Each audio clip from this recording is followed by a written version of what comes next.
শুভ সন্ধ্যা। আমরা science and education চ্যানেলে চলে এসেছি। আজকে হচ্ছে বিশ্ব পরিবেশ দিবস 5ই জুন।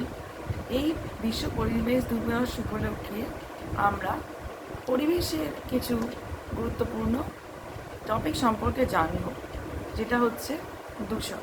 দূষণ হচ্ছে পরিবেশ বিজ্ঞানের একটি অন্যতম পার্ট, এবং এই পরিবেশ দূষণের মধ্যে অনেকগুলো দূষণই পড়ছে। একটা হচ্ছে বায়ু দূষণ, জল দূষণ, মাটি দূষণ এবং তেজস্ক্রিয় দূষণ। এছাড়া আরও অনেক ধরনের দূষণ হয়।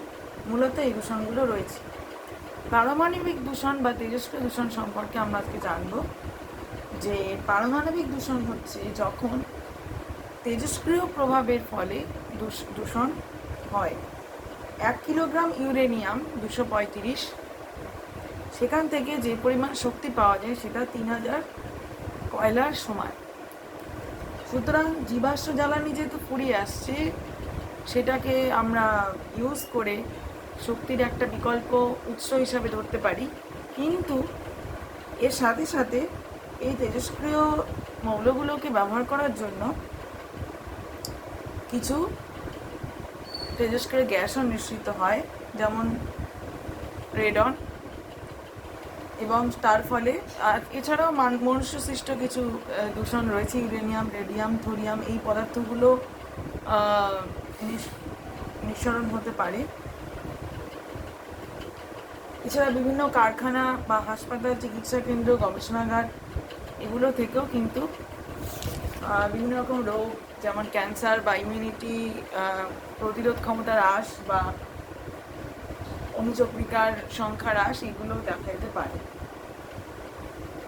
তো আমাদের দেখতে হবে, এই যে আমরা তেজস্ক্রিয় দূষণটা ইউজ করছি, সেটা হয়তো শক্তির বিকল্প আধার হিসাবে, কিন্তু যেহেতু তেজস্ক্রিয় পদার্থটি অনেক দূর পর্যন্ত বিকিরণ করতে পারে,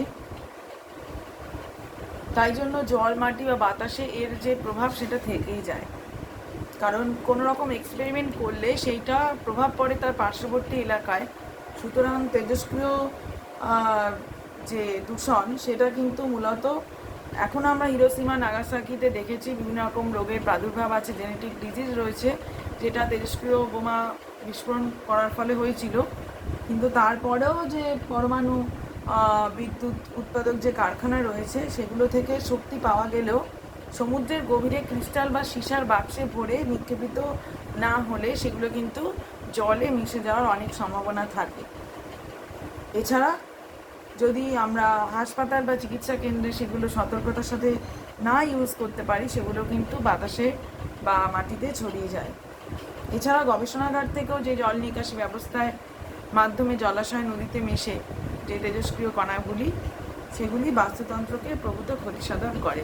তাহলে আজকে আমরা বিশ্ব পরিবেশ দিবসে পরিবেশ দূষণের একটি পার্ট সম্পর্কে জানলাম, যে তেজস্ক্রিয় পরমাণু যে শুধুমাত্র শক্তির উৎস হিসাবে কাজ করে তা নয়, তেজস্ক্রিয় পরমাণু থেকে দূষণও হতে পারে, এবং সেটি অনেক লং লাস্টিং এবং মানুষের শরীরে অনেকটাই প্রভাব ফেলে। আজকের মতো এইটুকুই।